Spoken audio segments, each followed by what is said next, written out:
विशाल आकाश के नीचे बसे एक सुदूर गांव में कवि नाम का एक युवा हाथी रहता था। अपने शुरुआती दिनों से कवि को जमीन में लकड़ी के एक छोटे से खंभे से बांध दिया गया था। वह केवल उसकी अनुमत लंबाई के घेरे के भीतर ही घूम सकता था। साल बीतते गए और कवि एक शक्तिशाली, पूर्ण विकसित हाथी बन गया। अपनी अपार ताकत के बावजूद वह उसी छोटी सी हिस्सेदारी से बंधा रहा।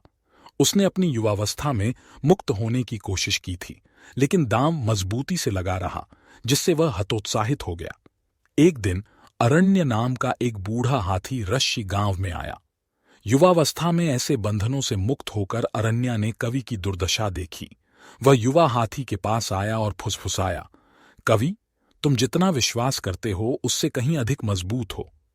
कवि को संदेह हुआ, लेकिन जब अरण्या ने समझाया तो उसने ध्यान से सुना।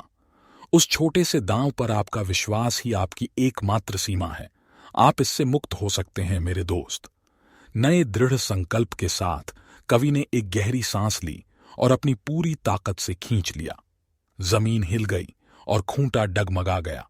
उसने फिर से, इस बार और जोर से खींचा और दांव ढीला पड़ गया। कवि की आंखों में खुशी के आंसू छलक पड़े, क्योंकि उसे एहसास हुआ कि वह हमेशा से आजाद था। जब कवि खुले मैदान में घूम रहा था तो गांव वाले आश्चर्य से देख रहे थे।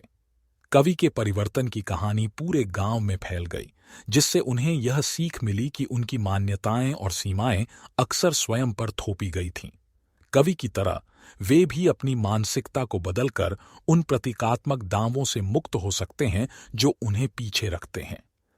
Breaking the unseen tether, the elephant rope प्रत्येक व्यक्ति के भीतर असीमित क्षमता का प्रतीक बन गया, एक अनुस्मारक कि हम अपनी स्वयं द्वारा थोपी गई सीमाओं से मुक्त होने और हमारे सामने संभावनाओं के विशाल विस्तार को अपनाने की शक्ति रखते हैं।